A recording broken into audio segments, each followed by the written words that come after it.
Chapter 1. Shattered Reflections. Neil Reeves stood frozen in the doorway of his home. The words he just overheard replaying in his mind like a twisted record. Wear the red dress, he always liked that color on you. His 17-year-old daughter Amber had whispered to his wife Meredith. 15 years of marriage crystallized into this single, devastating moment. Neil had returned early from his business trip hoping to surprise his family. Instead, he was the one receiving the surprise, a knife to the heart, twisted by the two people he cherished most. Neil had built his life around them.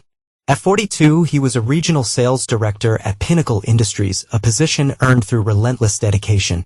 He sacrificed countless evenings and weekends to provide the sprawling suburban house with a wraparound porch. Meredith had always wanted the private school education for Amber, the summer vacations to Europe. And now there was setting up his wife with his boss, Preston Walsh. Neil's mind flashed back to the company Christmas party 3 months ago. Preston's lingering gaze on Meredith, the way they laughed too intimately at inside jokes. Neil had dismissed his discomfort then, attributing it to his own insecurities. How naive he'd been. When is he picking you up? Amber asked, excitement bubbling in her voice. 7. Your father's flight does not land until tomorrow afternoon, Meredith replied, studying her reflection in a mirror. Preston's taking me to Bellissimo. I've always wanted to go there. Neil had taken Meredith to Bellissimo for their 10th anniversary. The memory soured instantly. Dad never takes you anywhere nice anymore. Amber said, her tone dismissive of the man who taught her to ride a bike, who stayed up countless nights helping with science projects. Preston understands what a woman needs, Meredith said, reaching for her perfume. The one Neil had given her last Christmas. Your father is reliable, but there's more to life than reliability. Neil silently backed away, his chest tight with rage and betrayal. He retreated, his car, mind racing. The revelation was not just about an affair. It was about his daughter actively participating in destroying their family. As Neil drove aimlessly through the streets of Oak Ridge, the town he called home for a decade, his phone buzzed with a text from Preston. Looking forward to our strategy meeting Monday. Good work on the Donovan account. Strategy meeting? The hypocrite, the same man who given speeches about company loyalty, was betraying Neil behind his back. The man Neil had respected, even admired, was planning to die with his wife tonight at Bellissimo. Neil pulled into the parking lot of River's Edge, a bar on the outskirts of town where no one from a social circle would recognize him. There, in a dimly lit corner booth, he ordered a whiskey and began to plan. Not just a reaction, but a calculated response. This betrayal would not stand. His phone buzzed again. Meredith, flight still on time for tomorrow, should I pick you up? Neil stared at the message, at the casual deception. The woman who had promised to love him forever was counting on his absence to be with another man. His daughter, his flesh and blood, was encouraging it. Another, Neil told the bartender, pushing his empty glass forward. As the amber liquid filled the glass, Neil made his decision. He would not confront him tonight. Would not give him the satisfaction of seeing him hurt. No, Neil Reeves would disappear. And when he returned, it would not be as the reliable, predictable man they took for granted. He would return as their reckoning. Chapter 2. The Architect of Absence. By morning, Neil had formulated the first phase of his plan. He spent the night at the Oak Ridge Inn, a nondescript motel off the highway. Sleep had evaded him as his mind constructed and discarded scenarios, each more elaborate than the last. By dawn, clarity had emerged from chaos. Neil returned home shortly after Amber left for school, finding Meredith in the kitchen preparing breakfast. She startled at his appearance. Neil, what are you? I thought your flight was not until tonight. Panic flickered across her face, quickly masked by a practiced smile. Chained to plans, Neil said, studying her carefully. The red dress was nowhere to be seen, likely hidden away like her betrayal. Conference wrapped early. You should have called, Meredith said, her voice straining for normalcy. I would have picked you up. I wanted to surprise you. Neil replied, the irony bitter on his tongue. Meredith busied herself with breakfast. Her movements unnaturally precise. How was Chicago? Illuminating, Neil answered truthfully. He accepted the coffee she offered, watching her over the rim. 15 years together. And he was seeing her for the first time. The slight tremor in her hands. The way she avoided his eyes. How was your evening? Quiet, she lied smoothly. Just stayed in with Amber. Watched the movie. Neil nodded, allowing the lie to settle between them. I need to go into the office today. Something came up with the Donovan account. Relief visibly washed over Meredith. Of course, we be home for dinner. Do not count on it. Neil said, finishing his coffee. At Pinnacle Industries, Neil moved with purpose. First to HR, where he submitted his resignation effective immediately. The HR director, Bonnie Taylor, could not hide her shock. 2 weeks' notice is standard, Mr. Reeves, she stammered. I'm aware. Neil replied, sliding an envelope across her desk. Inside you'll find documentation of all my current projects and contact information for my clients.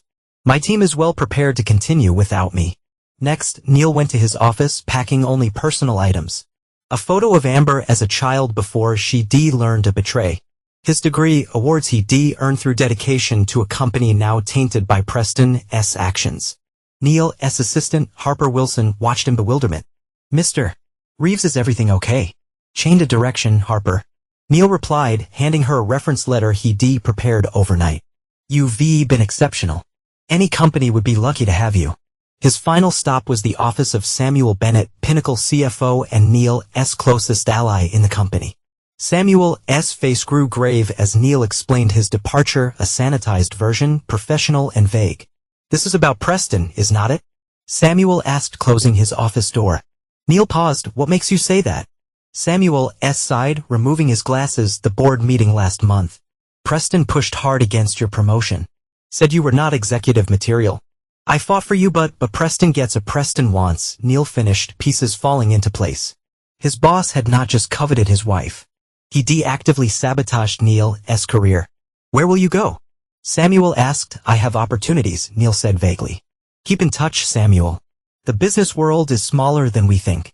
By noon, Neil declared out his office, said his goodbyes, and walked away from 15 years of career building. He drove directly to Oak Ridge First National, where he withdrew a significant portion of their savings, enough to sustain him, not enough to alert Meredith immediately. Neil's final stop was at the office of Vincent Mercer, an attorney known for his ruthless approach to divorce. Vincent's reputation preceded him. He did not just win cases. He decimated opponents. I need information, not action. Neil clarified after explaining his situation. What would happen if I simply disappeared for a while? Vincent considered this. Abandonment can be ground for divorce, but it works against you in settlement negotiations. I'm not concerned about settlements. Neil said, I want to understand my options without showing my hand. As Neil left Vincent's office, his phone buzzed with messages from Meredith asking about dinner plans. From Preston inquiring about his absence, both acting as if their duplicity was not ripping apart the fabric of Neil's existence. Neil texted Meredith, work emergency. Do not wait up. To Preston, personal matter, we'll discuss Monday. Neither deserved more than that.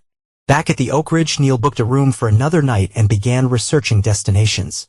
Not vacation spots, but places to reset, to transform. Places where Neil Reeves, the reliable husband and dedicated employee, could die and someone else could have murdered from the ashes. Chapter 3, Vanishing Point. Saturday morning arrived with a torrential downpour that matched Neil's mood. He spent the night reviewing financial statements, property deeds, insurance policies, mapping the interconnected details of his life with Meredith. Their financial entanglements were complex but not impenetrable. Neil had always managed their investments. Meredith had little interest beyond knowing they were secure. Neil checked out of the Oak Ridge in a precisely 10 a.m. and drove to the private airfield 30 miles outside town.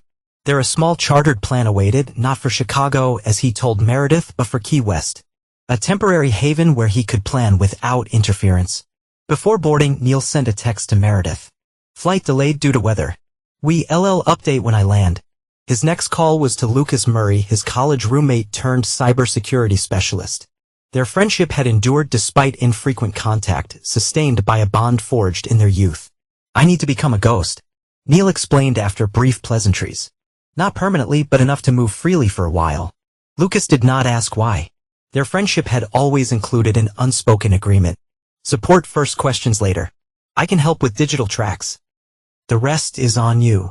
By the time Neil's plan took off, Lucas had begun the process of obscuring Neil's digital footprint. Not erasing it, which would raise flags, but mudding it enough to create confusion. During the flight, Neil received a call from Amber. He hesitated before answering, steeling himself against the affection he still felt for his daughter, despite her betrayal. Dad, Mom's freaking out because you not answering her texts, Amber said, her voice carrying the casual dismissiveness of adolescence. I'm busy, Amber, Neil replied coolly. Tell your mother I'll call when I can. Whatever. Amber S sighed. When are you coming home?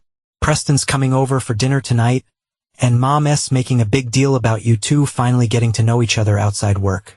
The audacity stunned Neil into momentary silence. Preston at his dinner table in his home while he was supposedly away. Dad, are you there? Tell your mother I'll be delayed. Neil finally managed his voice control despite the rage building inside him. Business complications. After landing in Key West, Neil checked into an anonymous beachfront rental under a name provided by Lucas. The small house offered privacy and a view of the ocean that should have been calming, but only reflected the turbulence within him. Neil spent the next 3 days in planning. He created spreadsheets, detailing assets, compiled evidence of his contributions to their marriage, and most importantly, crafted the architecture of his disappearance, not a permanent vanishing. That would be surrender, but a strategic retreat to gather strength for the battle ahead. On Wednesday, Neil called Meredith. Where have you been? She demanded, her voice a mix of anger and what sounded like genuine concern. It's been days, Neil. Amber and I have been worried sick. I doubt that. Neil replied, his tone measured. I decided to take some time away. What are you talking about? You have responsibilities here, like hosting Preston for dinner at our home. Neil interrupted. I resigned from Pinnacle on Monday. I'm sure Preston has already replaced me. Silence stretched between them. When Meredith spoke again, her voice had changed, became guarded. Neil, whatever you think is happening. I know exactly what's happening, Meredith. Neil said calmly. I've known since I heard you and Amber discussing which dress would most appeal to Preston. Another silence, heavier this time. You were supposed to be in Chicago, Meredith finally said, as if his presence had been the transgression. And you were supposed to be my wife, Neil countered. We all face disappointments. Where are you? Meredith asked, her tone shifting to placating. Come home, Neil. We can talk about this like adults. I'm not coming home, Neil stated firmly. Not now, not soon. I was drawn enough money to sustain me. The rest remains in our accounts for household expenses. I've arranged for my portion of the bills to be paid automatically. You see, not just leave. Meredith's voice rose. What about Amber? What about our life? Ask Preston about life. Neil suggested coldly. He seems to have all the answers. Neil ended the call and turned off his phone. For the first time in decades, he was truly unreachable. This sensation was both terrifying and exhilarating. That evening, standing on the beach as sunset painted the horizon in fiery oranges and reds, Neil made a solemn vow to himself. He would not be the victim in this story. He would not be remembered as the fool who lost everything. He would return to Oak Ridge, not as Neil Reeves, the betrayed husband, but as the architect of a retribution, so complete that Meredith and Preston would never recover. The tide pulled at the sand beneath his feet, erasing his footprints, a fitting metaphor for what he was about to become, a man without a trace, gathering strength in the shadows before emerging to reclaim what was rightfully his. Chapter 4. Rebirth in the Shadows. Key West perpetual sunshine mocked Neil's darkness. For 2 weeks, he maintained radio silence with everyone from his former life, except for Lucas, who provided updates on the digital front. Meredith had tried calling countless times before switching to increasingly desperate texts. Preston had sent professionally worded emails requesting contact. Amber had left voice messages that evolved from annoyed to confused too. In the most recent, tearful. Neil listened to that last message repeatedly. His daughter's voice breaking as she asked where he was, why he'd left them. The manipulation was almost admirable, as if she had not actively participated in destroying their family. Still, each replay weakened his resolve slightly, reminding him that despite everything, Amber was still, but Amber had made her choice. Now Neil was making his. His transformation began physically. He grew a beard, let his meticulously maintained hair grow longer, spent hours in the sun until his skin bronzed. Daily swims and beach runs sculpted his body, burning away the softness that office life had cultivated. The man who stared back from the mirror increasingly resembled a stranger. Exactly as Neil intended. 3 weeks into his exile, Neil received an unexpected call from Samuel Bennett, his former colleague at Pinnacle. "I should not be telling you this," Samuel said without preamble. "But Preston announced your replacement today. Tessa Wilcox from the Atlanta office." "Tessa's qualified," Neil acknowledged. "Good choice." "That's not all," Samuel continued.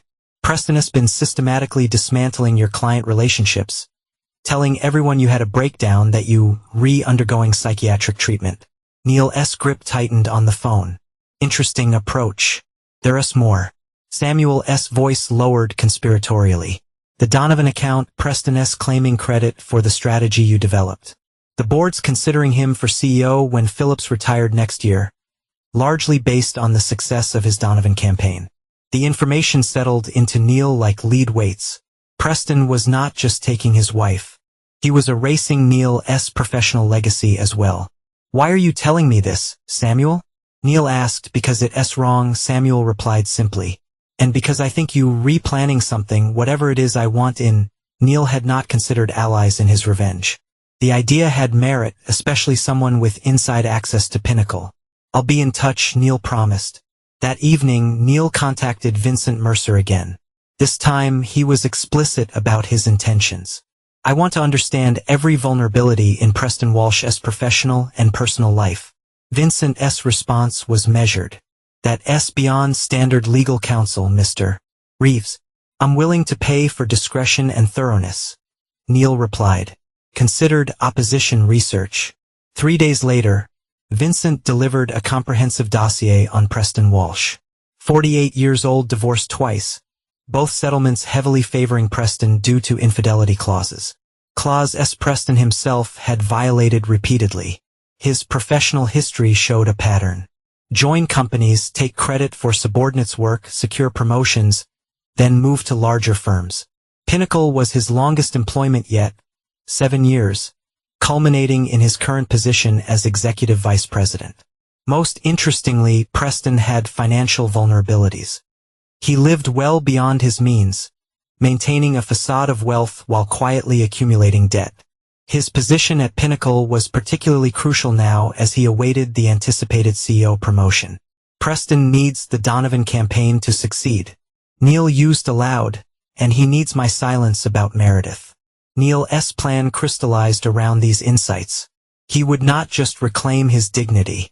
He would systematically dismantle everything Preston valued, starting with his professional reputation. Neil's next call was the Douglas Donovan himself, CEO of Donovan Enterprises, and Pinnacle's most valuable client. Neil had cultivated their relationship personally over years.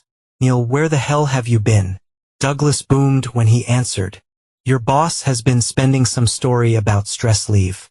"That's partly why I'm calling," Neil replied. "I've left Pinnacle, Douglas. But before I go further my career, I wanted to personally thank you for your business over the years." "Left Pinnacle," Douglas sounded genuinely surprised. Walsh made it sound temporary. "Said you were coming back once he got your personal issues under control."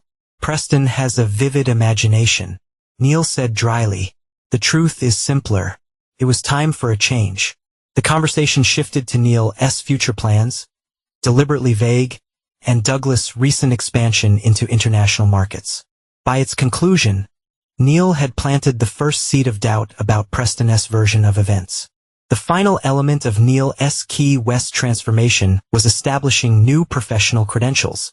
Using contacts cultivated over decades, he secured consulting offers from 3 of Pinnacle's competitors. He accepted none immediately, but kept the conversation active. Pieces on his chessboard, waiting to be moved at the perfect moment. On the 30th day of his self-imposed exile, Neil booked a flight back to Oak Ridge, not to return home, but to establish a new base of operations closer to the battlefield. He rented a luxury apartment downtown, far from the suburban neighborhood, where his former life with Meredith remained on pause. The night before his departure, Neil stood on the beach watching the sunset for the last time. The man who had arrived a month ago, broken, betrayed, reactive, was gone. In his place stood someone more dangerous, a man with nothing to lose and everything to reclaim. His phone buzzed with a text from Lucas. "All systems ready. Your digital footprint now shows consistent activity in Chicago as discussed. Neil smiled. Meredith and Preston believed he was hiding, licking his wounds in another city. They had no idea he was about to resurface in their backyard, a shark circling its prey. Chapter 5: The Countermove. Meredith Reeves slammed her phone down in frustration after another call went straight to Neil's voicemail. 6 weeks since he vanished, leaving her scrambling to explain his absence to their friends, to Amber's school, to their families. 6 weeks of Preston's increasingly possessive behavior. His initial charm curdling into something more controlling as he established himself in her life. Still nothing? Preston asked, loosening his tie as he made himself comfortable in what had been Neil's favorite chair in the living room. Nothing, Meredith confirmed, pouring herself another glass of wine. His credit card showed activity in Chicago again. A restaurant, then a hotel charge. He's not coming back, Meredith. Preston said with the finality that was meant to be comforting but felt oddly threatening. You need to accept that and move forward. With me, Meredith nodded absently, her thoughts tangled. When she began flirting with Preston months ago, it had been harmless, a response to Neil's emotional distance, his constant focus on work. Preston had been attentive, made her feel desired again. But that was supposed to be a fantasy, not this complicated reality. I'm filing the abandonment papers next week. Preston continued, checking his watch. My attorney says it's a clear case. Neil walked away from his responsibilities. The courts will see that. Abandonment. Meredith repeated the word, bitter in her mouth. This was not how her story with Neil was supposed to end. Despite everything, she had never truly believed he would just disappear. The front door opened and closed. Amber's footsteps followed by a heavy silence as she noticed Preston in the living room. Again, Mr. Walsh, Amber acknowledged coldly. Her initial enthusiasm for the relationship had evaporated as the reality of Neil's absence settled in. Recently she'd begun blaming Meredith, accusing her of driving Neil away. Amber, Preston nodded back. How was school? Any word from Dad? Amber asked Meredith, ignoring Preston's question. Credit card activity in Chicago. Meredith replied, watching her daughter's face fall. Nothing direct. Amber nodded tightly and headed upstairs without another word. A sound of her bedroom door closing echoed through the house. She adjust, Preston said dismissively. Teenagers are resilient. Meredith was not so sure. Amber had become withdrawn. Her grades slipping. The school counselor had suggested therapy to help her process what she perceived as abandonment by her father. I need to speak with Douglas Donovan tomorrow. Preston said, changing the subject. The campaign launch is next week and he's been oddly distantly questioning elements of a strategy. I thought everything was approved months ago. Meredith replied, genuinely concerned. The Donovan campaign was Preston's ticket to the CEO position. His obsession for the past year. It was. Preston frowned. Something's changed. I just need to reassure him that everything's on track despite Neil's departure. As Preston outlined his plans for the Donovan meeting, Meredith found her attention drifting. She glanced at the family photo on the mantel. Neil, herself, and Amber at the lake last summer. All smiling. Had Neil been happy then? Or already distant? Had she missed the signs of his unhappiness? Or simply chosen to ignore them in favor of Preston's flattery? The doorbell interrupted her reverie. Meredith froze, Eurasianly hoping it might be Neil finally returning. Preston moved to answer it, assuming the authority of the household in a way that suddenly irritated her. I've got it, Meredith said sharply, rising to open the door. A courier stood on the porch holding an envelope, delivery from Meredith Reeves. The envelope contained divorce papers. Not abandonment proceedings as Preston had suggested, but a straightforward, no-fault divorce filing from Neil. The documents were meticulous, detailing an equitable split of assets that favored Meredith slightly. Neil was waiving alimony claims and requesting minimal visitation with Amber. He's making it easy. Preston said, reading over her shoulder, this is good, Meredith. Clean break. But attached to the filing was a personal note in Neil's handwriting. This is not the ending I wanted for us, but it's the one you chose. Tell Amber I love regardless of her role in this. As for Preston, I hope he's worth everything you losing. The words hit Meredith like physical blows. Neil had known before he left, and still, his divorce terms were fair, even generous. It was not the action of a man having a breakdown. It was calculated, controlled. Preston took the papers from her trembling hands. I'll have my attorney review these tomorrow. Do not worry about a thing. Later that night, after Preston had left and Amber was asleep, Meredith poured another glass of wine and reread Neil's note.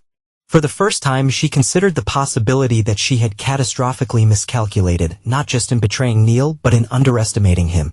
The Neil she thought she knew would have fought messily for their marriage, would have confronted Preston, would have raged and pleaded. This cold, calculated response was from a stranger. Across town, in his downtown apartment, Neil watched the timestamp on the delivery confirmation for the divorce papers. By now, Meredith would have read his note. Preston would be planning their next steps. Confident in his victory, Neil's phone rang. Samuel Bennett. Preston's meeting with Donovan tomorrow. Samuel reported. He's nervous. The preliminary feedback on the campaign materials was not what he expected.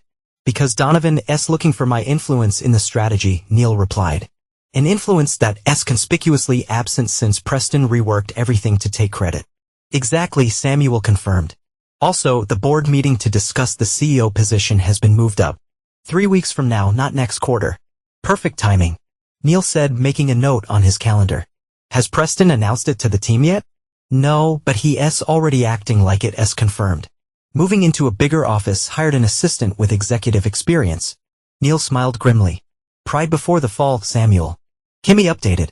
His next call was to Vincent Mercer, who had been monitoring the delivery of the divorce papers.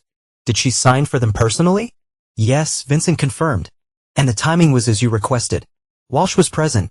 Good, Neil replied. Now we wait for their response before proceeding to phase 2. Neil pulled up the surveillance photos Vincent's investigator had taken over the past week. Preston entering and leaving Neil's home at various hours. Meredith and Preston restaurants. His hand possessively on her lower back. Preston's car and Neil's driveway overnight. Each image stoked Neil's resolve. He opened his laptop, reviewing the presentation he prepared for Douglas Donovan. Not a direct attack on Preston's strategy, but an alternative approach that subtly highlighted the flaws in Preston's concept while presenting solutions that only Neil could execute. Tomorrow, while Preston was meeting with Donovan officially, Neil would be having lunch with Donovan's wife, Elaine, a school board member who had always appreciated Neil's contributions to educational initiatives. A casual lunch between old friends, during which Neil would ensure his presentation found its way to Douglas. Phase 2 is now in motion. Preston's professional destruction would begin with the Donovan campaign, the very vehicle he had planned to use for his ascension to CEO. And once Preston's career began to crumble, his relationship with Meredith would follow. Neil closed his laptop, satisfied with the day's developments. The pieces were moving exactly as he planned. Soon, Meredith and Preston would realize that Neil had not been hiding in Chicago nursing his wounds. He had been transforming into their worst nightmare. Chapter 6, Shadows and Whispers. 2 days after the divorce papers arrived, Neil finally answered one of Amber's calls. He steeled himself against the emotional manipulation he anticipated, reminding himself of her betrayal. Dad, Amber's voice was small, uncertain. Where are you? Why do you leave like this? I think you know why. Amber, Neil replied evenly. I heard you and your mother discussing which dress would best appeal to Preston. Silence stretched between them. Then a shaky breath. I did not know Mom was actually going to. Do not. Neil interrupted. I heard everything. You re-encouragement. You re-dismissal of me. Dad never takes you anywhere nice anymore. Remember that? I was just trying to make Mom happy. Amber's voice cracked. She's been so sad and you were always working in. And that justifies betrayal. Neil asked, teaching your mother how to deceive me more effectively. No, Amber whispers. I'm sorry, Dad. I did not think that's evident. Neil cut in. Actions have consequences, Amber. Even well-intentioned ones. After a pause, Amber asked, are you coming home? That's not my home anymore. Neil answered. Your mother made her choice. You supported that choice. Now we all live with the consequences. But the divorce papers, they say you do not even want to see me. Amber's voice broke fully now. Neil closed his eyes, fighting against the parental instinct to comfort her. I thought that's what you wanted. A clean break so Preston could step in as your new father figure. I do not want Preston. Amber shouted suddenly. I hate him. He's controlling Mom, criticizing everything I do. Yes, not you, Dad. The revelation should have been satisfying. But Neil found only a hollow ache where triumph should have been. I'll consider amending the visitation schedule, he finally said. But I need time, Amber. You broke my trust in a fundamental way. After ending the call, Neil sat motionless, processing. Amber's distress seemed genuine. Her dislike of Preston unexpected. It was the first variable in his plan that did not align with his predictions. He put the thought aside as his phone rang again. Douglas Donovan. "Neil, we need to talk," Douglas said without preamble. "That presentation you sent Elaine. It addresses exactly the concerns I've been having about Walsh's approach." "I thought it might," Neil replied, satisfaction replacing his earlier disquiet. "Preston has a tendency to prioritize flash over substance. He's meeting with my team tomorrow to address concerns." Douglas continued, "But between us, I'm considering pulling the campaign entirely if he ca not provide better solutions. That would be unfortunate for Pinnacle," Neil said carefully, "and for Preston personally given as CEO aspirations." Douglas's interest was palpable. "CEO aspirations? Phillips is not retiring for years. Actually, the board meeting to discuss succession is in 3 weeks," Neil revealed. "Preston's considered the frontrunner, largely due to the projected success of your campaign." "Son of a bitch," Douglas muttered. "He's been rushing this campaign to secure a promotion. Not because it's what's best for Donovan Enterprises." "I could not possibly comment on Preston's motivations," Neil said diplomatically. "Would you consider coming back to Pinnacle?" Douglas asked abruptly. "Taking over the campaign? I'm afraid that bridge is thoroughly burned," Neil replied. "But I'm establishing my own consulting firm. I could offer my services directly to Donovan Enterprises, circumventing Pinnacle entirely." The conversation ended with tentative plans for Neil to present his vision to Donovan's board the following week, directly competing with Preston's revised strategy. As Neil ended the call, a text from Samuel arrived. "Walsh is panicking. Donovan meeting yesterday was a disaster. He's blaming your sabotage, but ca not explain how you could possibly influence Donovan for Chicago." Neil smiled. Preston still believed he was hiding across the country, unaware that Neil had established a base of operations in Oak Ridge itself to dismantling Preston's life from within. That evening, Neil implemented the next phase of his plan, social destruction. He arranged to meet Trevor and Sophia Wilson, the host of Oak Ridge's most influential social circles and longtime friends of Neil Emeritive. The upscale restaurant Neil selected was deliberately visible, a clear statement that he was not hiding. He arrived early, securing a table with optimal visibility from both the entrance and the bar. Trevor and Sophia arrived precisely on time, their expressions a mixture of concern and curiosity. The hugs they offered Neil were genuine, their questions immediate. "Where have you been?" Sophia demanded. "Meredith has been telling everyone you had some kind of breakdown. Is that what she's saying?" Neil asked mildly, signaling for drinks. "Interesting narrative. She and that boss of yours have been inseparable," Trevor added, studying Neil carefully. "We assumed, well, you know what we assumed, that I'd been replaced." Neil nodded.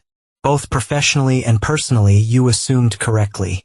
Over the next 2 hours, Neil shared a carefully curated version of events. His discovery of Meredith and Preston's betrayal. His strategic retreat to regroup rather than react emotionally. His decision to start fresh professionally with his own consulting firm. He presented himself not as victim, but as strategic player, emphasizing his controlled response and future plans. "So you re-staying in Oak Ridge?" Sophia asked, clearly impressed by Neil's composure. "Absolutely," Neil confirmed. "I've built a life here. I would not be driven away by my wife's affair." By dessert, Trevor and Sophia were fully aligned with Neil's perspective, their loyalty shifting palpably. Neil knew that by morning, their influential social network would be buzzing with his version of events, painting Meredith not as the wronged wife abandoned by an unstable husband, but as the unfaithful spouse who drove away a good man. The next phase of Neil's plan required direct confrontation. As he bid goodbye to the Wilsons, Neil spotted a familiar figure at the bar. Vanessa Parker, Meredith's closest friend and confidant. Neil approached casually, as if running into her was coincidental. "Vanessa, good to see you." Vanessa's shock was evident. "Neil, what do you everyone thinks you in Chicago having some kind of crisis? That's a convenient story for Meredith and Preston." Neil replied, signaling the bartender. Bourbon and whatever his Parker is drinking. Vanessa studied him cautiously. You look different, good different.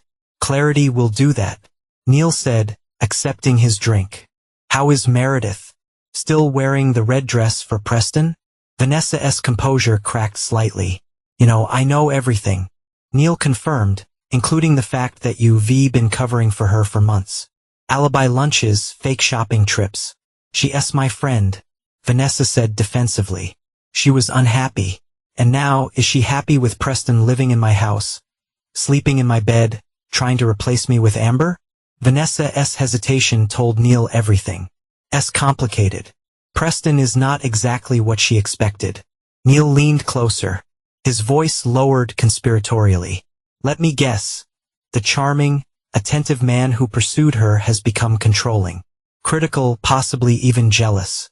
Vanessa's expression confirmed his assessment. Neil continued that his pattern Vanessa. Both his ex-wives could have worn Meredith. If Preston had not systematically isolated them after the divorces. How do you know all this? Vanessa asked, clearly unnerved. I made it my business to know. Neil replied simply, Preston Walsh is a predator who targets women in vulnerable marriages. Love bombs them into affairs. Then reveals his true nature once he secured his position. Meredith is already experiencing phase 3. Neil finished his bourbon and stood to leave. Tell Meredith, I'm not in Chicago having a breakdown. I'm right here in Oak Ridge, watching Preston systematically destroy everything I built, including her happiness. The question is, when she finally realizes who Preston really is, will there be anything left of her life to salvage? As Neil walked away, he knew Vanessa would relay every word to Meredith. The seed of doubt was planted. Combined with Preston's inevitable professional collapse following the Donovan disaster, that seed would grow into panic. Neil returned to his apartment, satisfied with the evening's progress. A text waited from Lucas. Meredith tried accessing her email again. Secondary account captured her attempts as programmed. She's getting desperate. Neil smiled grimly. Meredith was searching for evidence, for explanation. For anything to help her understand the calculated dismantling of her carefully constructed narrative. She would find nothing except what Neil wanted her to see. Breadcrumbs leading exactly where he intended. As Neil prepared for bed, his phone rang one final time. Amber, that her voice was hushed secretive. I need to tell you something about Preston, about what he's really doing. Neil listened intently as his daughter detailed Preston's increasingly controlling behavior. His subtle manipulation of Meredith, his not-so-subtle attempts to access Neil's home office and personal files. The information confirmed Neil's assessment of Preston's character, but added new dimensions to consider. Do not confront him, Neil advised Amber. Document everything. Text me if anything changes. And Amber? Thank you for telling me. After ending the call, Neil made additional notes in his plan. Preston was moving faster than anticipated, becoming careless in his confidence. That carelessness would be his undoing. Neil fell asleep that night with the satisfaction of a chess master watching his opponent move exactly as predicted, unaware that checkmate was already inevitable. Chapter 7: The First Domino. The boardroom at Donovan Enterprises hummed with anticipation as Neil concluded his presentation. The contrast between his vision and Preston's could not have been starker, where Preston had proposed flashy campaigns prioritizing immediate visibility. Neil had outlined a comprehensive strategy building sustainable brand loyalty. Questions? Neil asked, standing confidently before Donovan's executive team. Douglas Donovan leaned forward. Timeline for implementation. 3 months for full rollout. Neil replied, but initial elements could launch within weeks. Cost comparison to Pinnacle's proposal. 20% lower overall with higher projected conversion rates. Neil distributed detailed budgets supporting his claims. As the meeting concluded, Douglas pulled Neil aside. Walsh is presenting his revised strategy tomorrow. After this, Douglas shook his head. Let's just say Pinnacle's position is precarious. Neil nodded, satisfaction flowing through him. I appreciate the opportunity, Douglas. One more thing, Douglas added. Phillips called me this morning. Asked about your departure from Pinnacle. Seems concerned about Walsh's version of events. Robert Phillips called you directly. Neil asked, referencing Pinnacle's CEO, we play golf occasionally. Douglas shrugged. I mentioned our meeting today. He seemed unsurprised that you landed on your feet. Less pleased about potentially losing Donovan business to your new venture. This was an unexpected development. Phillips taking direct interest suggested the situation at Pinnacle was already deteriorating. Neil had anticipated a slower unraveling. What did you tell him? Neil asked carefully. The truth. Douglas replied. That Walsh's campaign was substandard. That you presented a superior alternative. And that I'd be making my decision by week's end. Neil's phone buzzed with a text from Samuel. Emergency board meeting call for tomorrow morning. Phillips requested all Q3 campaign materials, especially Donovan. The dominoes were falling faster than Neil had anticipated. He thanked Douglas and departed. His mind racing with adjustments to his timeline. Outside Donovan Enterprises, Neil encountered the last person he expected. Meredith waiting beside his car. What did you find me? Neil asked, maintaining his composure despite his surprise. Vanessa told me about your conversation. Meredith replied, studying him as if seeing a stranger. You look different. I'm different. Neil acknowledged. I'm locking his car. What do you want, Meredith? To understand, she said simply. This calculated disappearance, the meticulous divorce filing. Now competing directly with Preston. This is not you, Neil. No, this is not the Neil you knew. He corrected. The predictable, reliable man you took for granted. That Neil died the moment I heard you and am replanting your date with Preston. Meredith flinched at the coldness in his tone. I never meant to hurt you. It just happened. Affairs do not just happen. Neil replied. They're choices. Series of choices. You made yours. I'm making mine by destroying Preston professionally. Meredith challenged. He says you re-sabotaging the Donovan account. Neil laughed. The sound devoid of humor. I simply offered a better strategy. If Preston's work ca not compete with mine, that's hardly sabotage. What do you want, Neil? Meredith asked, frustration evident. Revenge? Is that it? I would not have always wanted, Neil answered honestly. Recognition for my work. Loyalty from those who promised it. Since I ca not have those from you or Pinnacle, I'm creating alternatives. And Amber, Meredith asked, her voice softening. She misses you desperately. Neil studied his wife, soon-to-be ex-wife, noting the strain around her eyes, the defensive posture. Amber made her choice when she helped you deceive me. She's living with the consequences, just as you are. Preston is not what I thought. Meredith admitted suddenly. Her composure cracking. He's become different since you left. No. Neil corrected. He's showing you who he always was. The charming facade was the deception. Not this new controlling behavior. Meredith's expression confirmed Neil's assessment. How did you know? Research. Neil replied simply. Something you might have done before destroying our marriage. As Neil moved to enter his car, Meredith placed a hand on his arm. The divorce papers, they refair. More than fair. Why? Because I'm not the villain in this story, Meredith. Neil answered. I never was. Remember that in the coming weeks. With that cryptic warning, Neil drove away, leaving Meredith staring after him. In his rearview mirror, he watched her pull out her phone, undoubtedly calling Preston. Good. Let Preston know that Neil was not hiding. Was not broken. But executing a plan that would soon engulf them both. Neil's next stop was a meeting with Robert Phillips himself, arranged hastily after surprising call from Phillips' assistant. They met at the Oak Ridge Golf Club. Neutral territory away from Pinnacle's offices. Phillips was waiting on the terrace. His usual confident demeanor subdued. Neil, thank you for meeting me on such short notice. Of course, Robert, Neil replied, settling into the chair across from his former CEO.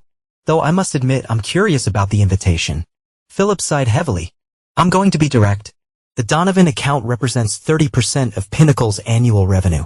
Douglas tells me he is strongly considering moving that business to your new consultancy. Douglas values results. Neil said neutrally. My strategy better serves his needs. Walsh claims you stole proprietary information, that your proposal builds on work you developed at Pinnacle. Neil smiled thinly. I developed the original Donovan strategy. Yes. Preston modified it after my departure, poorly, according to Douglas. My new proposal shares no elements with either version. Vincent Mercer has documentation confirming this if legal concern derives. Phillips studied Neil carefully. This is not just business for you, is it? This is about Walsh. About your wife. Ex-wife, soon enough, Neil corrected. And no, this is not personal. This is professional recalibration. Preston took credit for my work for years while actively undermining my advancement. Now he's facing the consequences of his mediocrity without my contributions to elevate him. He's being considered for SO, not CEO, as he believes. Phillips revealed unexpectedly. Though after the Donovan situation, even that in question. This information required Neil to reassess. Preston's position was already more precarious than he realized. What you proposing, Robert? Neil asked directly. A compromise, Phillips replied. Return to Pinnacle as Chief Strategy Officer, reporting directly to me. Complete autonomy over your team and projects. Walsh remains in sales but loses the Donovan account. It returns to you. The offer was tempting, vindication, promotion, Preston's effective emotion, but it fell short of Neil's ultimate goal. And if I decline, Neil asked, then we become competitors. Phillips said simply. You take Donovan, possibly others. Pinnacle suffers. Walsh suffers more specifically. His advancement would be impossible after such a loss. Neil considered the options carefully. I need time to consider. The board meets tomorrow. Phillips reminded him. I need your answer by tonight. As Phillips departed, Neil received a text from Amber. Preston's freaking out. Yelling at Mom about you sabotaging him. He broke a vase. I'm scared, Dad. The message was accompanied by a video. Preston raging in Neil's former living room, gesturing wildly as he accused Meredith of undermining him by meeting with Neil. In the background, Meredith's fearful attempts to calm him only fuel his anger. Neil watched the video twice, then called Amber immediately. Are you safe? Yeah. Amber whispered. I'm in my room. Mom told me to lock the door. Has he been violent before? Neil asked, already pulling up Vincent's number on his second phone. Not like this. Amber replied. Usually it's just yelling, criticizing Mom, telling her she's lucky he's still around after, but today it's worse. Stay in your room. Neil instructed. If anything escalates, call 911 immediately, then me. Understand. After ensuring Amber was secure, Neil called Vincent. I need an emergency restraining order. Preston Walsh. Evidence of threatening behavior toward my daughter. Vincent's response was immediate. Send the video. I'll have papers filed within where you now. Heading home. Neil replied. The words slipping out unconsciously. Not his apartment. Home. Where his daughter was afraid. Where his soon-to-be ex-wife was facing the consequences of her choices in a more immediate way than Neil had intended. Neil's plan had been calculated destruction of Preston's career, his reputation, his relationship with Meredith. He had not anticipated physical danger to Amber. That changed everything. As Neil drove toward his former home, his phone rang. Samuel. Preston just left Pinnacle.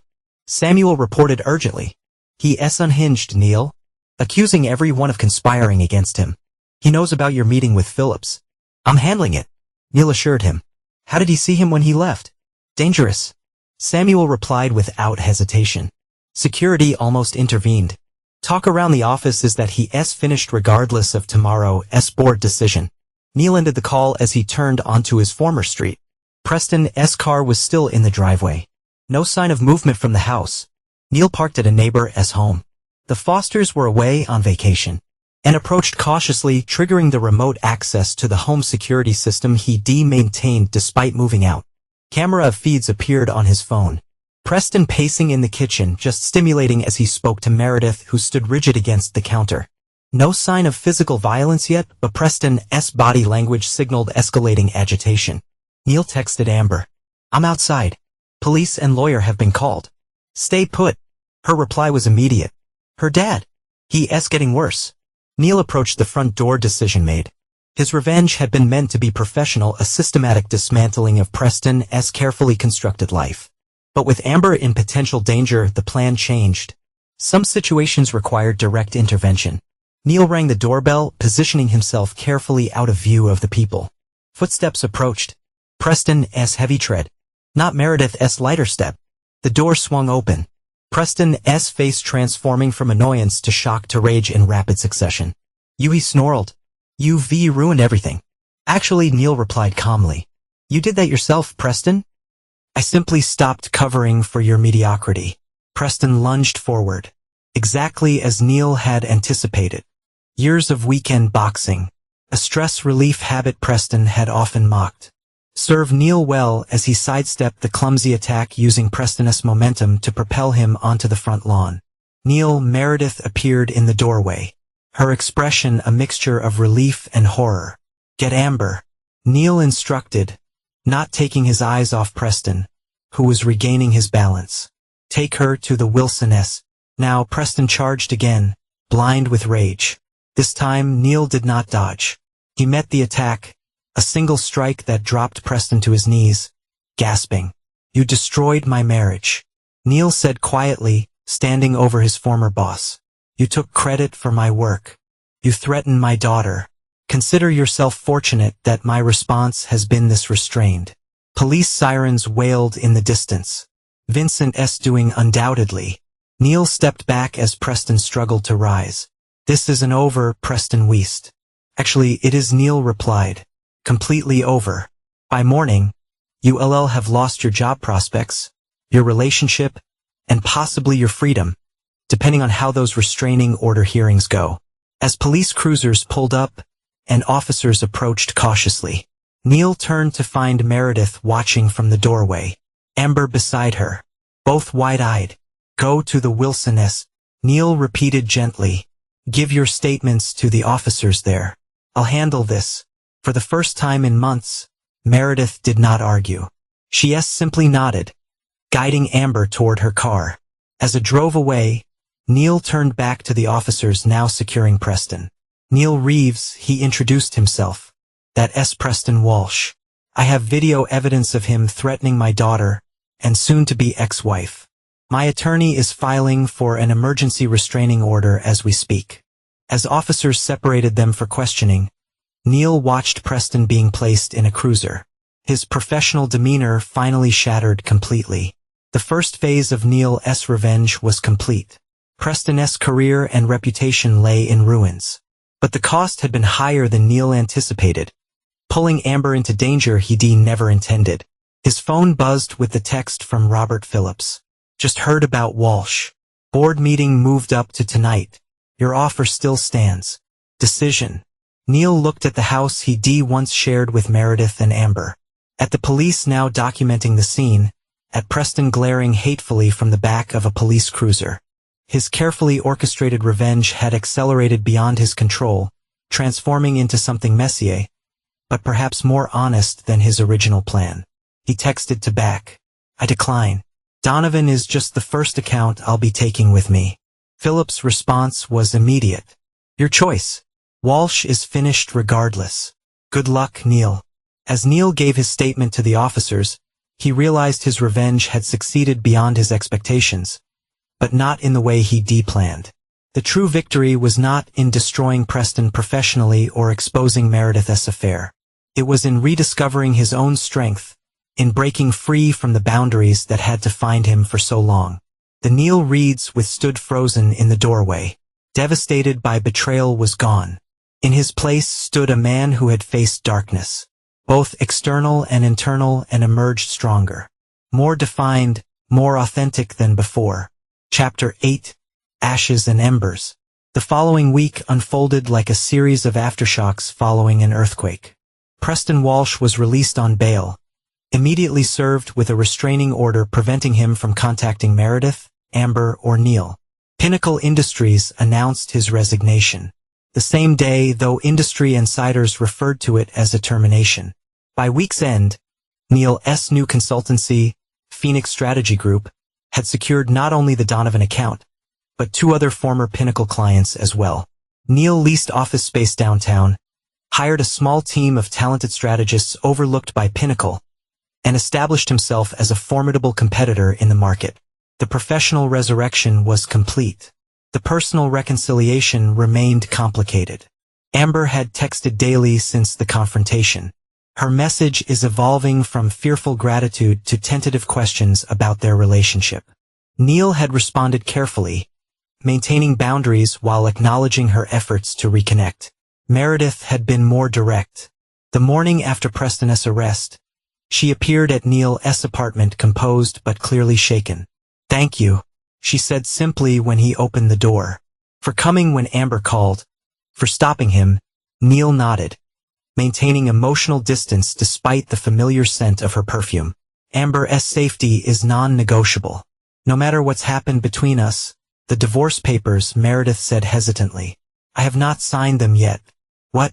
Neil asked, genuinely curious. Preston is gone. But so is our marriage. Because I made a terrible mistake, Meredith admitted, her composure cracking. I was flattered by Preston's attention, felt valued in ways I had not with you in years, but it was not real. None of it was real. That does not change what happened. Neil replied steadily. You betrayed me. Amber helped you. Those actions had consequences. I know, Meredith whispered. I need to know if there's any possibility, any chance at all that you could forgive me, though we could try again somehow. Neil studied the woman he loved for nearly half his life.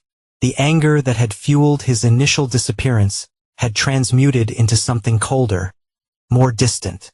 Not hate. He realized with mild surprise that he no longer hated Meredith, but an absence where love had once resided. I do not know, he answered honestly.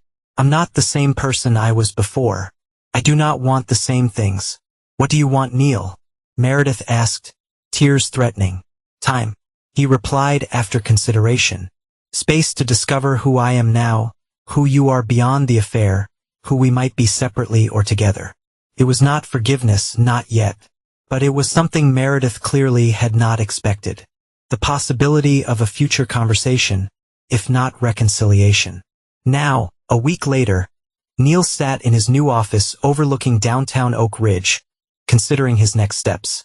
The revenge that I consumed him for months had been executed. His targets appropriately devastated. Yet the victory felt hollow, incomplete.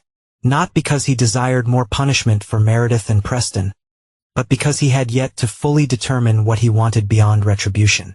Samuel Bennett entered after a cursory knock, interrupting Neil's thoughts. Having resigned from Pinnacle to join Phoenix, Samuel had become Neil's de facto second in command. Phillips called. Samuel reported. Wants to discuss a potential merger. Pinnacle stock dropped 15% this week. Neil nodded, unsurprised. Counter-proposal. Acquisition, not merger. Samuel suggested. We value their client portfolio and some key personnel, but the leadership needs complete restructuring. Draft terms. Neil approved. Include retention bonuses for their strategy team, but executive replacements across the board. As Samuel departed, Neil's phone rang. Vincent Mercer. Preston Walsh accepted a plea deal.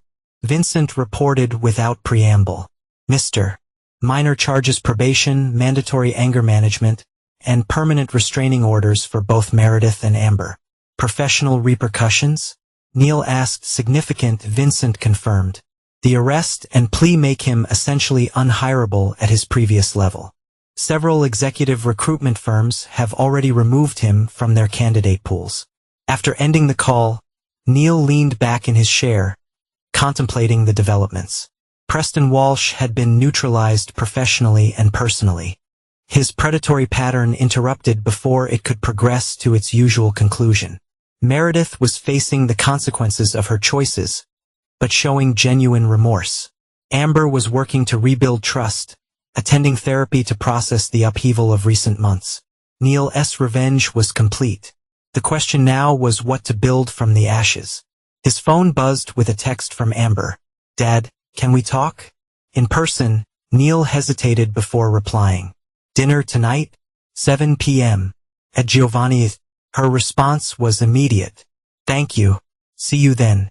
Giovanni's had been their special place, where Neil had taken Amber for father-daughter dinners since she was little. The choice was deliberate. A small opening and a wall he'd constructed around his heart. That evening, Neil arrived early, securing their usual corner booth. Amber entered precisely at 7. Her expression a mixture of hope and uncertainty. She lost weight, Neil noted, and something of her youthful exuberance had dimmed.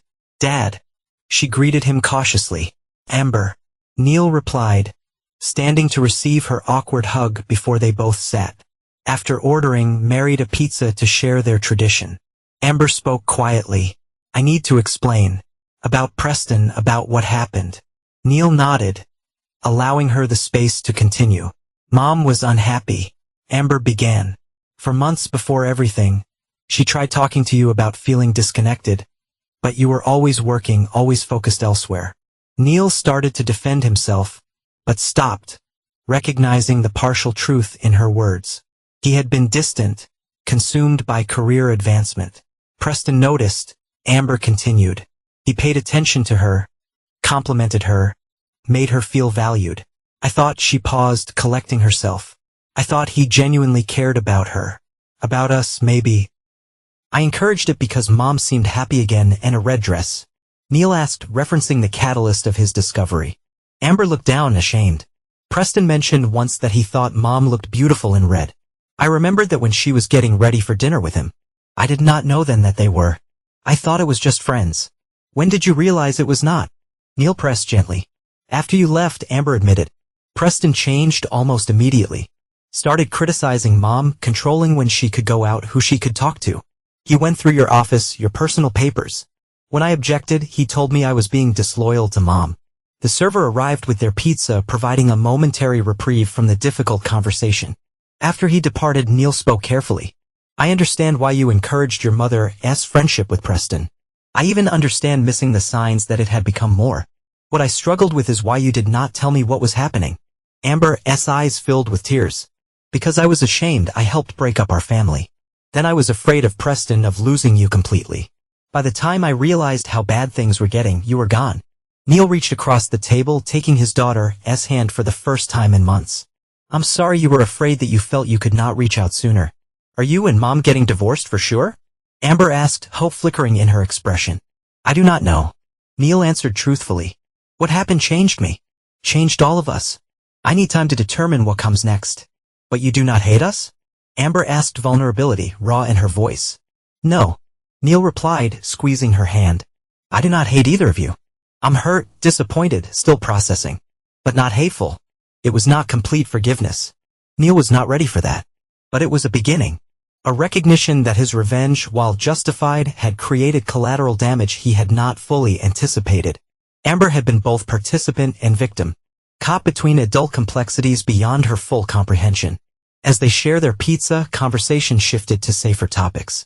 Amber's college applications, Neil's new company. The therapy they were both pursuing separately. The evening ended with another hug. This one less awkward. More genuine. I miss you, Dad. Amber whispered as they parted. I miss you too. Neil admitted, the truth of it surprising him. We'll figure this out. One step at a time. Later that night in his downtown apartment, Neil received a text from Meredith. Amber told me about dinner. Thank you for giving her that space. Would you consider meeting with me too? No pressure for reconciliation, just conversation. Neil stared at the message, weighing his response. The revenge that had driven him for months was complete.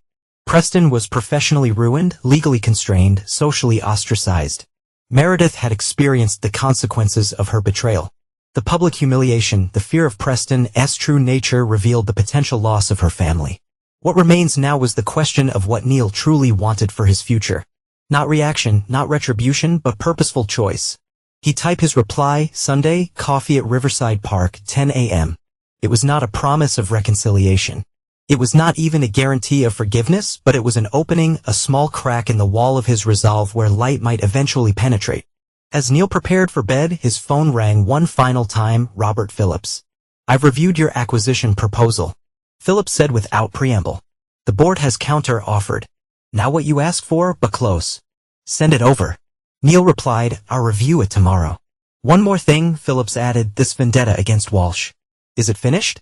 Some board members are concerned about lingering hostilities affecting the transition. Neil considered the question carefully. It's done. He finally replied. Walsh destroyed himself. I simply accelerated the process. After ending the call, Neil stood at his apartment window, gazing out at the Oakwood skyline. The city that had witnessed his humiliation would now witness his resurrection. Professionally, personally, completely. Neil Reeves had entered the crucible of betrayal and emerged not just intact, but transformed, tempered by fire, into something stronger than before. His revenge was complete. His redemption was just beginning. Chapter 9, Phoenix Rising.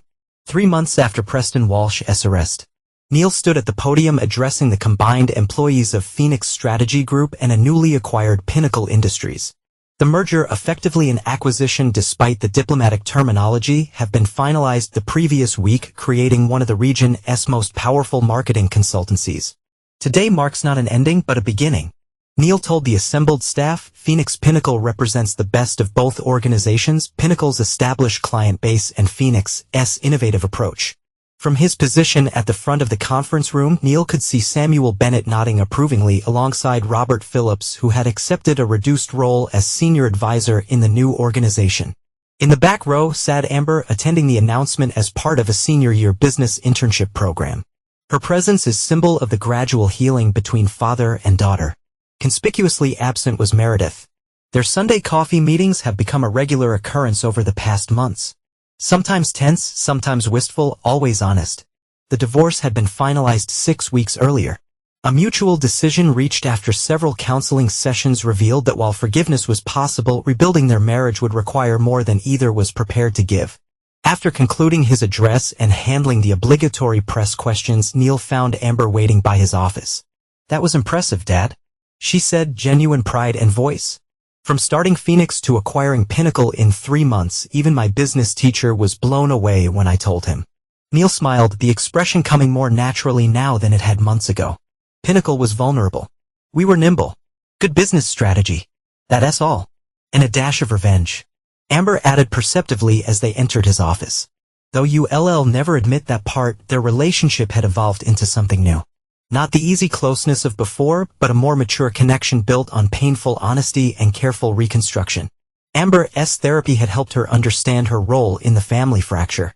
Neil's had helped him separate his daughter's actions from Meredith's choices. "How's your mother?" Neil asked, gesturing for Amber to sit. "Better," Amber replied. "The new teaching position starts next week." She's nervous but excited. Following the divorce, Meredith had returned to her original career passion, education, securing a position teaching art at Oak Ridge Community College. The job represented her own Phoenix Rising, of a reclamation of identity separate from both Neil and the disaster with Preston and the house. Neil inquired. The divorce settlement had left Meredith the family home, though she had recently mentioned considering selling it. She's listing it next month, Amber confirmed. "Too many memories," she says.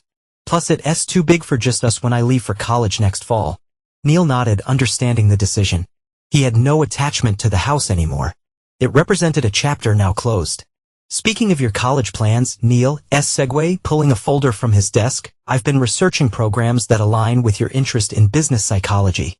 As they discussed Amber's future, Neil reflected on how dramatically his life had transformed since that devastating moment in the doorway, overhearing his daughter's innocent betrayal. The revenge that had consumed him had ultimately led to professional triumph. Phoenix's Pinnacle was more successful than either company had been separately, but the personal landscape remained permanently altered. After Amber departed for her afternoon classes, Neil received an unexpected visitor. Vanessa Parker, Meredith's friend. She greeted him, uncomfortable but determined. "Do you have a moment?" "Vanessa," Neil acknowledged, gesturing to the chair Amber had vacated. "What can I do for you?" "I saw the announcement about the merger," Vanessa began. "Impressive accomplishment." "Thank you," Neil replied neutrally, waiting for her to reach her point. Vanessa shifted, clearly struggling with whatever had brought her to his office. "I owe you an apology," she finally said. "For my role in Meredith's indiscretion, for facilitating their meetings, covering for her." Neil studied Meredith's oldest friend, noting the genuine regret in her expression. "You were being loyal to her," he acknowledged. "Misguided, but loyal." "I should have discouraged it," Vanessa insisted.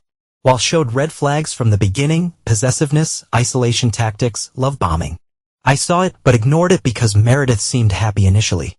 Neil leaned back, considering her words. "Why tell me this now, Vanessa?" "The divorce is final. Meredith and I have reached our separate peace because she's dating again," Vanessa revealed. "Nothing serious, just coffee with a professor from the college. But I'm worried she'll repeat patterns, make the same mistakes.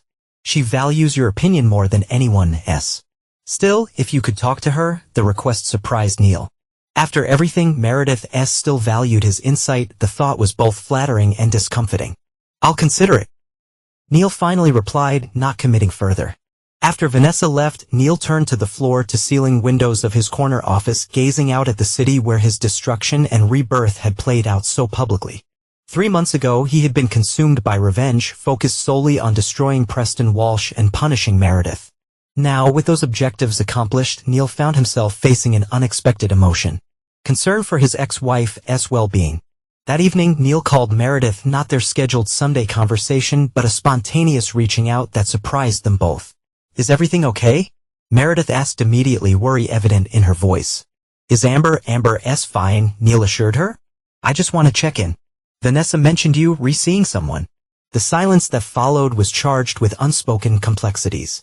"It was one coffee," Meredith finally replied. "Colin teaches literature at the college."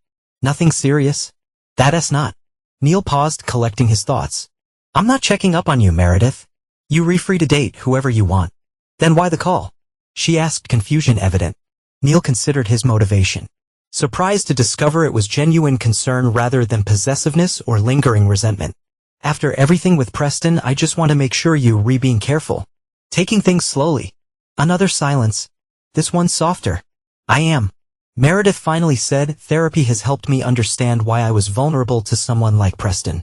While I was looking for that, I was not getting at home." The implied criticism might once have triggered defensiveness in Neil. Now he recognized the truth in it. "We both made mistakes," he acknowledged. "Different kinds, different magnitudes, but still." "Are you happy, Neil?" Meredith asked suddenly. With how everything turned out, the question deserved honest reflection. Neil thought about Phoenix's pinnacle success, his reconnection with Amber. The newfound respect he'd earned in the business community. But happiness? That remained elusive. "I'm content," he finally answered. "Fulfilled professionally. Healing personally. Happiness seems like a high bar at this point." "For what it's worth," Meredith said softly, "I'm proud of what you've accomplished. Not the way it happened, but the result. You become more yourself somehow. The man I always knew you could be, just not a way either of us expected." The comment was surprisingly insightful, touching on something Neil had felt but not articulated.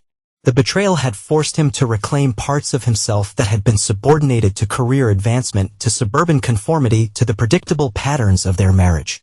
"Thank you," Neil replied, genuinely appreciative of her perception. "I should let you go. I just wanted to." He trailed off, uncertain how to explain an impulse he did not fully understand himself. "I know," Meredith said, "Sunday coffee still on." "Of course," Neil confirmed before ending the call. Later that night, unable to sleep, Neil found himself driving through Oak Ridge, eventually parking outside Bellissimo. The restaurant where Preston had taken Meredith that fateful night, the first domino in the cascade that had transformed all their lives. Neil had never been inside since that discovery, avoiding it as a symbol of their broken marriage. Tonight, on impulse, he entered and requested a table, observing the elegant decor that had once impressed Meredith. The maitre d' recognized him. Neil's face had been the business section frequently since the merger announcement. "Mr. Reeves, an honor to have you with us. Your usual table." Neil was about to correct him. Explain he'd only dined here once years ago, when he realized the man was confusing him with Preston, who had apparently become a regular. The irony was striking. "Actually," Neil replied, "I'll sit at the bar." From his bar stool, Neil observed the restaurant's wealthy patrons. The social ritual of fine dining that Preston had used to seduce Meredith.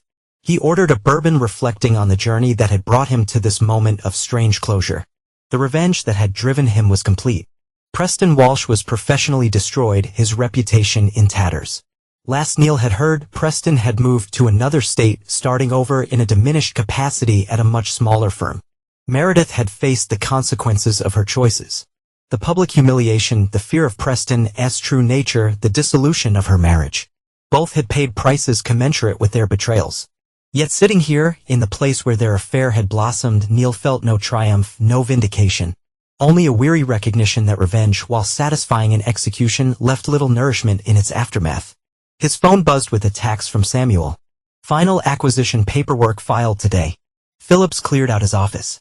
"It's officially Phoenix Pinnacle now." Neil read the message, acknowledging the milestone it represented. The professional revenge was complete. He had not only recovered from Preston's attempt to destroy his career, but had surpassed his former position, now controlling the very company that had once discarded him. As Neil finished his bourbon, another text arrived, this one from Amber. "Just got my acceptance letter from State. First choice business program. Can I call you?" Neil smiled, genuine warmth spreading through him as he stepped outside to take his daughter's call. Her excited voice, the future plans she eagerly shared. Her request that he helped her tell Meredith the news. These were the rebuilding blocks of a life beyond revenge. After the call, Neil returned to his apartment. His thoughts clearer than they had been in months. The revenge that had consumed him had served its purpose. Not just punishing those who had wronged him, but forcing him to reclaim his power to rebuild himself stronger than before. The final piece of his transformation was not professional success or even the rebuilt relationship with Amber. It was forgiveness, not for Meredith's sake or even Preston's, but for his own. Not forgetting, not excusing, but releasing the corrosive hold that betrayal had maintained on his spirit. Sunday morning arrived clear and crisp. Neil arrived at Riverside Park early, securing their usual bench overlooking the water. Meredith appeared precisely at 10. Carrying 2 coffees, she had started bringing his preferred dark roast weeks ago, a small gesture of attention that Neil appreciated. Congratulations on finalizing the acquisition, Meredith said as she sat beside him, passing him his coffee. Thank you. Neil replied, Amber told you about her acceptance. Meredith nodded, pride evident. She called last night. She's thrilled that you were helping with the business program scholarship applications. They sat in comfortable silence for a moment, watching ducks navigate the river currents. It was Meredith who finally broached the subject they had both been avoiding. I saw Preston's name in the real estate transfers last week. She mentioned casually. He sold his condo. I heard he took a position in Charlotte. Neil replied, equally casual. Junior account manager at a regional firm. Neither took satisfaction in Preston's downfall. It was simply information to be acknowledged, part of the closing of that chapter. Do you ever wonder, Meredith asked hesitantly, what would have happened if you had not overheard Amber and me that day? If you had confronted us directly instead of everything that followed? Neil considered the question seriously. I would have been devastated either way. He finally answered. But I would not have discovered what I was capable of. Professionally or personally, it was never just about revenge, Meredith. It was about reclaiming myself. Meredith nodded, understanding dawning in her expression. You re different now. Stronger. More authentically, Neil. We all different, Neil acknowledged. You me Amber. What happened changed us fundamentally. For the better? Meredith asked, vulnerability evident in a question. Neil thought about Phoenix Pinnacle's success, his deepening relationship with Amber, the self-knowledge he gained through therapy. Even his relationship with Meredith had evolved into something more honest, if not romantic. For the different, he finally replied, better in some ways, harder in others. But yes, ultimately better. As they continued their conversation discussing Amber's college plans, Meredith's teaching position, the house she was selling, Neil realized that the revenge that had once consumed his every waking thought had transformed into something unexpected. A path to genuine healing. The Neil Reeds who had stood frozen in that doorway, devastated by betrayal, was gone. The man who had executed a plan of professional and personal retribution was likewise fading. In their place stood someone new. A man who had faced darkness, both external and within himself, and emerged not untouched, but unbroken, not a victim, not an avenger. Simply Neil, authentic, resilient, finally ready to build rather than destroy. When Meredith departed with a casual wave rather than their former awkward goodbye, Neil remained on the bench, contemplating the river's constant flow, always changing, always the same. A fitting metaphor for his transformation. His phone buzzed with a text from Samuel, Monday leadership meeting agenda prepared. First official day as Phoenix Pinnacle, new beginning. Neil smiled at the phrase, new beginning, from the ashes of betrayal and the fires of revenge. Something unexpected had emerged, not the life he planned, but perhaps the life he was meant to have all along. Phoenix rising, indeed.